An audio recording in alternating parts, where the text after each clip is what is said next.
नमस्कार, मैं हूं Rakesh Thakur. Welcome to my YouTube channel. आज हम अपने पॉलिटी सीरीज का लेक्चर 4 डिस्कस करने जा रहे हैं, जिस पे हम फंडामेंटल राइट के बारे में डिस्कस करेंगे। फंडामेंटल राइट यानी कि मौलिक अधिकार, ऐसे राइट जो किसी ह्यूमन की होलिस्टिक डेवलपमेंट के लिए इंपॉर्टेंट होते हैं, ओवरऑल डेवलपमेंट के लिए जरूरी होते हैं, उन्हीं को ही फंडामेंटल राइट या फिर मौलिक अधिकार बोला जाता है। अगर हम बात करें अपने कॉन्स्टिट्यूशन की, तो हमारे कॉन्स्टिट्यूशन में फंडामेंटल राइट का जो मेंशन है ये कहाँ पे किया गया है, तो ये है पार्ट थ्री में। और अगर हम आर्टिकल की बात करें तो आर्टिकल 12 से लेके 35 तक ये देखने को मिलेंगे। अगर हम बात करें कि कहाँ से लिया है हमने फंडामेंटल राइट का कॉन्सेप्ट, तो ये बिल ऑफ राइट्स की बात करते हैं तो ये कहाँ पे है, ये है यूएसए में। यहां से हमने बोरो किया है। Borrowing feature of the constitution ये ऑलरेडी हम डिस्कस कर चुके हैं कि कौन सी चीज हमने कहां से ली है। टोटल जो फंडामेंटल राइट है हमारे, वो कितने हैं, वो 6 फंडामेंटल राइट है। तो बढ़ते हैं आगे अपने एमसीक्यू की तरफ। तो देखो, पहला क्वेश्चन है यहाँ पे कि which article of the constitution is described as the heart and soul of the constitution by B R Ambedkar. B R Ambedkar ने किस आर्टिकल को हार्ट एंड सोल कहा है कॉन्स्टिट्यूशन की। तो यहाँ पे आप समझो कि हमारे टोटल जो फंडामेंटल राइट है वो कितने हैं, 6। कौन कौन से हैं, एक है राइट टू इक्वालिटी, ठीक है, ये है। उसके बाद एक देखने को मिलता है राइट टू फ्रीडम। उसके बाद है एक है आपका राइट अगेंस्ट एक्सप्लॉयटेशन, ठीक है, ये देखने को मिलेगा। उसके बाद फ्रीडम ऑफ रिलीजन, ये भी एक फंडामेंटल राइट है। उसके बाद एजुकेशनल एंड कल्चरल राइट, ये देखने को मिलेंगे। और कॉन्स्टिट्यूशनल रेमेडीज। अब देखो, ये जो फंडामेंटल राइट की यहाँ पे बात की गई है, जैसे समानता का अधिकार, राइट टू इक्वालिटी मतलब समानता का अधिकार। आर्टिकल पूछे जाते हैं कि कहां से कहां तक है, तो 14 से लेके 18 तक देखने को मिलता है। स्वतंत्रता का अधिकार, ये आपको आर्टिकल 19 से लेके 22 में देखने को मिलेगा। उसके बाद राइट अगेंस्ट एक्सप्लॉयटेशन, शोषण के विरुद्ध अधिकार, तो ये है आर्टिकल 23 और 24। फ्रीडम ऑफ रिलीजियस अफेयर्स या फ्रीडम ऑफ रिलीजन, ये है आपका 25 से लेके 25 टू 28। और एजुकेशनल एंड कल्चरल राइट, ये है आपके 29 एंड 30। और कॉन्स्टिट्यूशनल रेमेडीज, ये देखने को मिलता है आर्टिकल 32। देखो, according to the V R Ambedkar, उन्होंने बोला कि आपने बढ़िया तरीके से फंडामेंटल राइट तो दे दिए गए सिटीजन को, लेकिन अगर इनका वायलेशन होता है तो फिर उनको कौन देखेगा, कहां जा सकते हैं आम नागरिक। तो फिर यहाँ पे बात की गई है 32 के अंदर कि अगर हमारे फंडामेंटल राइट का वायलेशन होता है तो हम सीधा सुप्रीम कोर्ट या फिर हाई कोर्ट जा सकते हैं, ठीक है। इसका मतलब है बी आर अम्बेडकर ने माना कि सबसे इंपॉर्टेंट जो फंडामेंटल राइट है वो क्या है, वो है आर्टिकल 32 कॉन्स्टिट्यूशनल रेमेडीज, कि अगर वायलेशन होने पर हम सुप्रीम कोर्ट और हाई कोर्ट जा सकते हैं। इसलिए पहला जो हमारा आंसर बनता है वो है ऑप्शन नंबर डी। नेक्स्ट अगर हम बात करें राइट टू प्रॉपर्टी, पहले क्या था, एक फंडामेंटल राइट देखने को मिलता है, लेकिन इसको फंडामेंटल राइट की लिस्ट से हटा दिया गया है। कब हटा है, ऐसा क्वेश्चन है।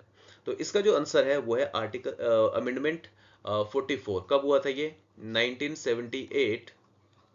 1978 इस टाइम पीरियड पे होता है। और राइट टू प्रॉपर्टी को हटा दिया जाता है। तो राइट टू प्रॉपर्टी अब क्या है, एक लीगल राइट है, ठीक है। तो ये भी ध्यान में रखना है, एक लीगल राइट देखने को मिलता है। अभी कहाँ है कॉन्स्टिट्यूशन के अंदर, तो ये आर्टिकल 300 के अंदर देखने को मिलता है, ठीक है।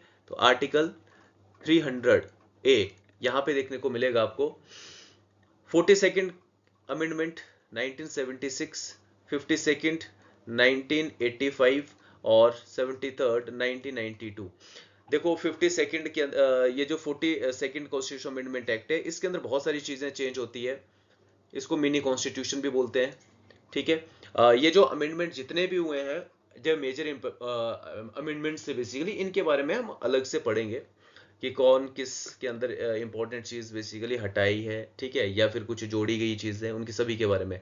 ये वाला इंपॉर्टेंट है क्योंकि अभी भी न्यूज पे है ये, क्योंकि 10th शेड्यूल से रिलेटेड है। 10th शेड्यूल, और 10th शेड्यूल किससे डील करती है, तो ये है एंटी डिफेक्शन लॉ।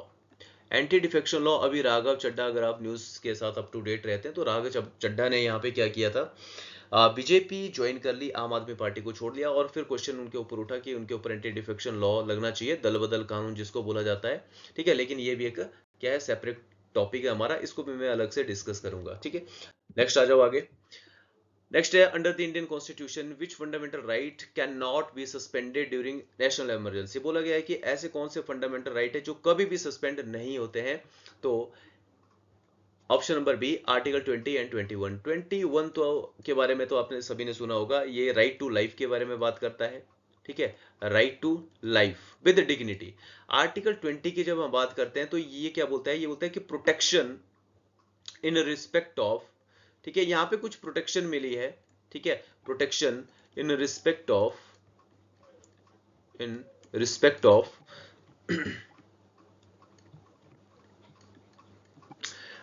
अब देखो, कुछ ऑफेंसेस के अंदर यहाँ पे, कुछ केसेस के अंदर यहाँ पे बोला क्या गया है, conviction for offences, conviction for offences. देखो यहाँ पे आपने ध्यान में क्या रखना है, यहां से जो हमारा क्वेश्चन बनता है वो यहाँ पे बनता है कि दो तीन चीजें यहाँ पे देखने को मिलती है। जैसे एक बोला गया है कि नो डबल जियोपार्डी, ठीक है, नो डबल जियोपार्डी। उसके बाद आता है कि no ex post facto law, no self incrimination. ठीक है, इन वर्ड के बारे में आगे हम समझेंगे, लेकिन यहाँ पे बोला गया है कि आर्टिकल 20 और 21 ये कभी भी सस्पेंड नहीं होते हैं किसी भी सिचुएशन के अंदर। ठीक है, हेबियस कॉर्पस, रिट के बारे में पूछा गया है कि इसका मतलब क्या होता है। तो देखो, हेबियस कॉर्पस या रिट की जब हम बात करते हैं तो ये भी हमारा एक सेपरेट टॉपिक है, इसको हम अलग से डिस्कस करेंगे। रिट का मतलब होता है final order issued by the court, और उसमें से 5 तरीके की रिट होती है जो कि सुप्रीम कोर्ट और हाई कोर्ट इसको इशू करता है।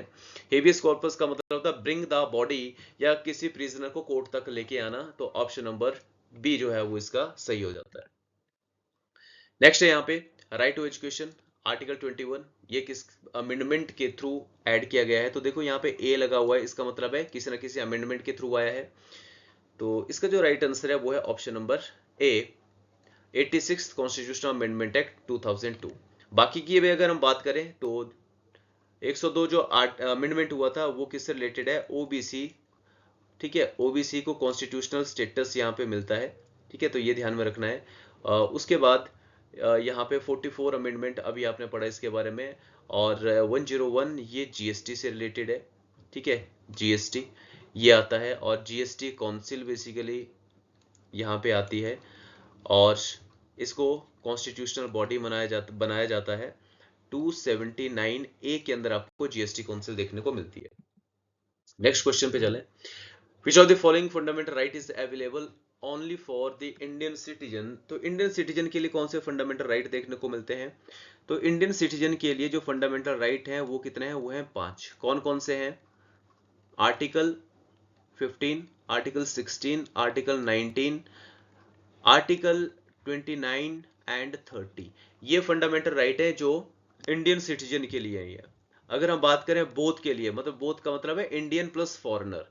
ठीक है, इंडियन और फॉरेनर की बात करें तो कौन से फंडामेंटल राइट है इनके लिए, तो 14 और 20 टू 28, ये सारे फंडामेंटल राइट जो है ये देखने को मिलते हैं आपके, कि ये दोनों के लिए है, लेकिन इंडियन के लिए यही है। तो इनमें से अगर हम बात करें, ऑप्शन नंबर सी यहाँ पे राइट आंसर है।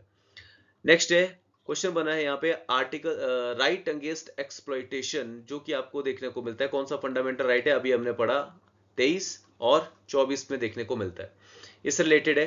तो it prohibits the forced labour, जिसको बेगार प्रथा, बेगार सिस्टम भी बोला जाता है, तो ये है आर्टिकल 23, तो बिल्कुल सही है। फिर यहाँ पे बात की गई है कि 14 साल से कम के एज के जो बच्चे हैं वो किसी भी खतरनाक काम नहीं करेंगे, किसी भी खतरनाक इंडस्ट्री के अंदर काम नहीं करेंगे, तो ये आर्टिकल 24 ये बताता है। तो बिल्कुल दोनों ही स्टेटमेंट यहाँ पे सही हो जाती हैं, ऑप्शन नंबर सी। नेक्स्ट है, रीजनेबल रिस्ट्रिक्शंस देखो लगाई जा सकती है जो फ्रीडम ऑफ स्पीच है आर्टिकल 19 के अंदर। देखो यहाँ पे आपने याद रखना है कि आर्टिकल 19 की जब बात की जाती है तो इसके अंदर 6 फ्रीडम दी गई हैं, 6 फ्रीडम दी गई हैं। ठीक है, लेकिन इन फ्रीडम को कब रिस्ट्रिक्ट किया जा सकता है, तो 6 फ्रीडम की बात करें, जैसे right to speech and expression, ये हो गया, बोलने का अधिकार हो गया, आपको आपको प्रोटेस्ट करने का अधिकार हो गया, भारत के टेरिटरी में कहीं पे भी घूमने का अधिकार हो गया, कोई ग्रुप फॉर्म करने का अधिकार हो गया, ठीक है, कोई ट्रेड बिजनेस करने का अधिकार हो गया, ठीक है, या बेसिकली अपने इंडिया के अंदर कहीं पे भी थ्रू आउट द कंट्री आप मूवमेंट कर सकते हो, सेटल डाउन हो सकते हो, ये सारी 6 तरीके की फ्रीडम जो है वो दी गई है। लेकिन इनको कब यहाँ पे रिस्ट्रिक्ट किया जा सकता है, जैसे मान के चलो यहाँ पे कि आपको बोलने का अधिकार है, लेकिन वो रिस्ट्रिक्ट कर दिया जाएगा अगर आप देश की सिक्योरिटी के खिलाफ बोलना स्टार्ट कर दो। पब्लिक ऑर्डर आपके बोलने से बिगड़ सकता है, तब भी रिस्ट्रिक्शन लगाई जा सकती है। किसी को आप बदनाम कर रहे हो, डिफेम कर रहे हो, तब भी हो सकता है, या किसी ऑफेंस को बढ़ावा दे रहे हो तब भी हो सकता है। इसका मतलब है सारी की सारी स्टेटमेंट सही है कि अगर आप इनमें से कुछ भी करते हो तो रीजनेबल रिस्ट्रिक्शंस जो है वो लगाई जा सकती है आर्टिकल 19 की फ्रीडम के अंदर। आर्टिकल 20 वही हम डिस्कस कर रहे थे पहले, protection in respect of conviction for offences. अब देखो यहाँ पे भी प्रोटेक्शन मिली हुई है, ठीक है, कुछ ऑफेंसेस को लेके। यहाँ पे क्या बोला गया है, no ex post facto law. पहले तो यही ऐसे इसी तरीके का क्वेश्चन आपसे बनता है कि ये किस आर्टिकल का पार्ट है।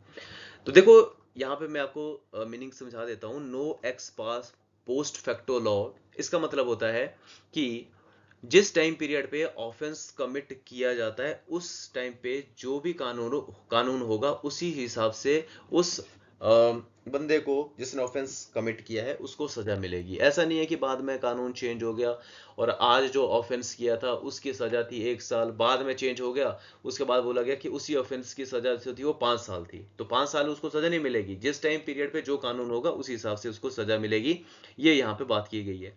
नो डबल जियो पार्टी का मतलब है सजा सिर्फ एक ही बार यहाँ पे मिलेगी, दो दो बार नहीं मिलेगी एक ऑफेंस के लिए। नो सेल्फ इंक्रिमिनेशन का मतलब है कि अपने ही खिलाफ गवाही देने के लिए मजबूर नहीं किया जा सकता है।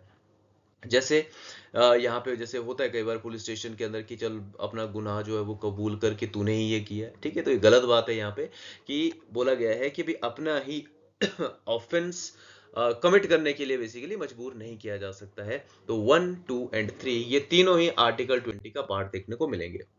अब देखो यहाँ पे बात की गई है रिट ज्यूरिडिक्शन के बारे में बोला गया है, ठीक है। रिट का क्वेश्चन अगेन यहाँ पे है, लेकिन अलग से हम पढ़ेंगे, एक छोटी सी वीडियो लेके आऊंगा जिसके अंदर 5 तरीके के रिट के बारे में हम समझेंगे कि किस तरीके की होती है। लेकिन फिर भी issued the Supreme court can issue the writ both the Supreme court, बिल्कुल यहाँ पे ध्यान में रखना है कि सुप्रीम कोर्ट और हाई कोर्ट ये दोनों ही क्या कर सकते हैं, रिट इशू कर सकते हैं।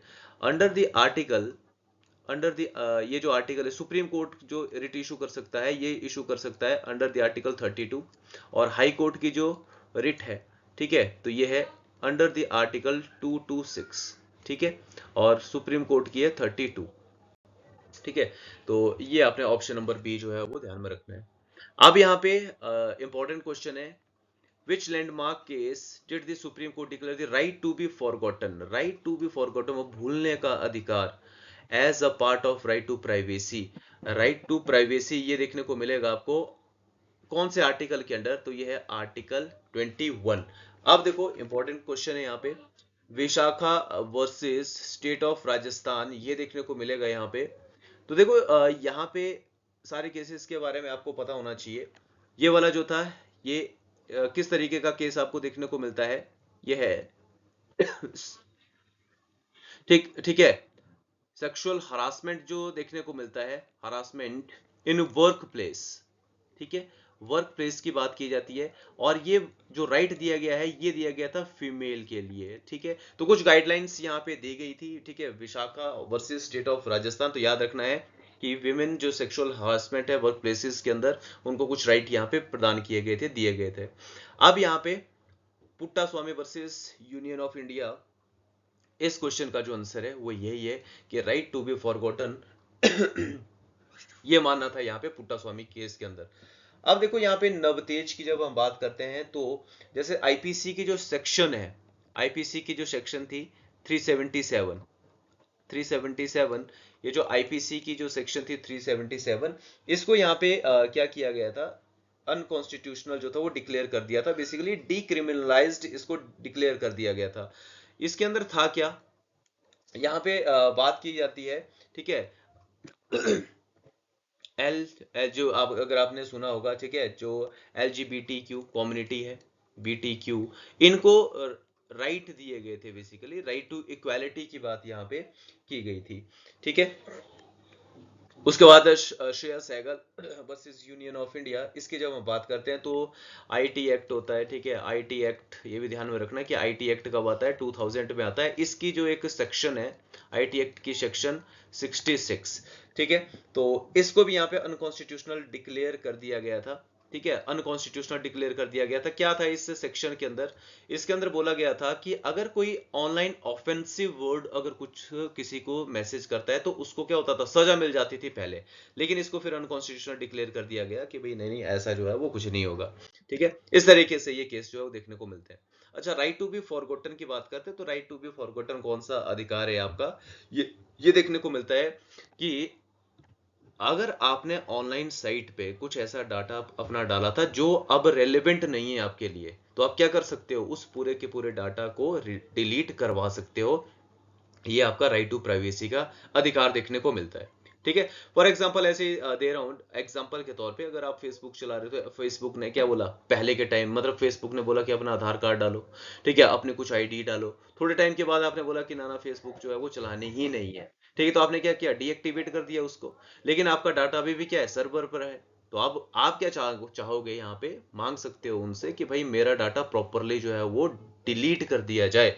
यही यही है आपका, ठीक है, जो भूलने का अधिकार है, right to be forgotten. Next question है यहाँ पे, to right to marry a person of one's choice as seen Hadiya case. देखो होता क्या है, राइट टू मैरी, अपनी मर्जी से शादी करना, ठीक है, ये क्या है, ये भी एक फंडामेंटल राइट है। और ये किस आर्टिकल का पार्ट है, ये क्वेश्चन यहां से पूछा गया है।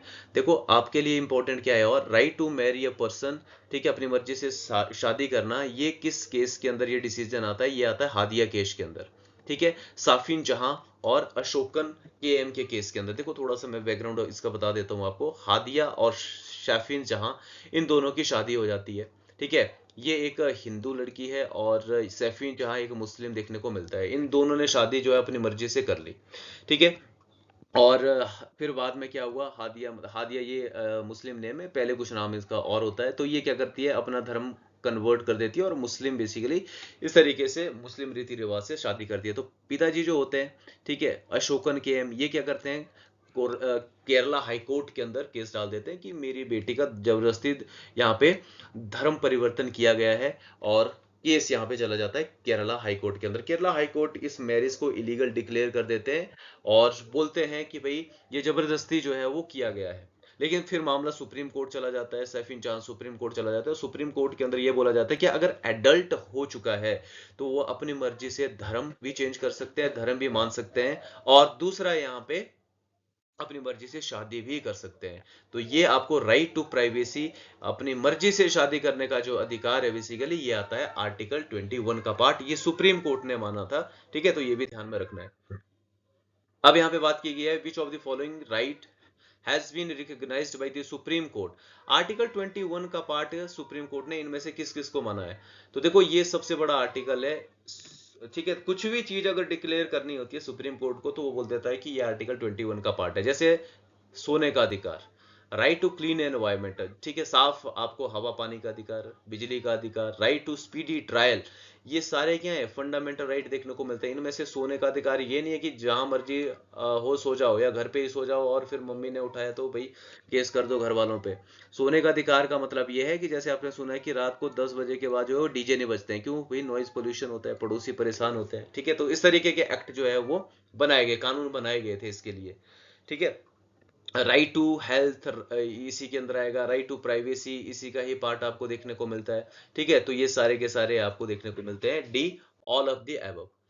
अब यहाँ पे आरटीआई से रिलेटेड कुछ एक question regarding the right to information की, ये क्वेश्चन बना है कि ये कहाँ पे है, किस आर्टिकल का पार्ट देखने को मिलता है। तो ये भी एक आपको देखने को मिल रहा है कि आरटीआई भी क्या है, एक एक्सप्रेशन का तरीका है, ठीक है। स्पीच एंड एक्सप्रेशन से रिलेटेड देखने को मिलेगा। तो आरटीआई जो है वो आपको देखने को मिलता है आर्टिकल 19 ए का पार्ट देखने को मिलेगा, ठीक है। उसके बाद है right to die with dignity was declared a fundamental right. देखो ये भी बहुत ज्यादा न्यूज पे था अभी, right to die with dignity.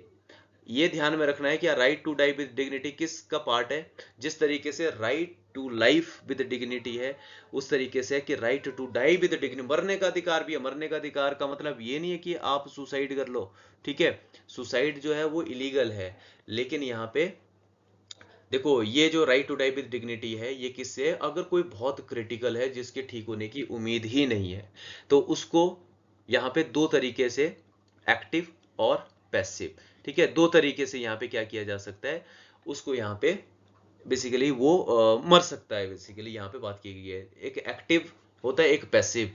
इसको यूथेंसिया या फिर यूथेनेशिया बोला जाता है। भारत के अंदर रिसेंटली एक केस आया था, हरीश राणा का केस, ठीक है, हरीश राणा, और भारत में पूछा रहा है कि पहली बार इच्छा मृत्यु जिसको मिली थी वो है हरीश राणा, और ये अभी की बात है, एक आध महीना यहाँ पे हुआ होगा, ठीक है, जिसपे दी गई है। और हरीश राणा बहुत एक सीरियस इंजर्ड थे, ठीक है, तो जिसकी वजह से ठीक होने की उम्मीद तो थी नहीं। तो भारत के अंदर यहाँ पे जो पैसिव यूथनेशिया है, ये यहाँ पे लीगल है।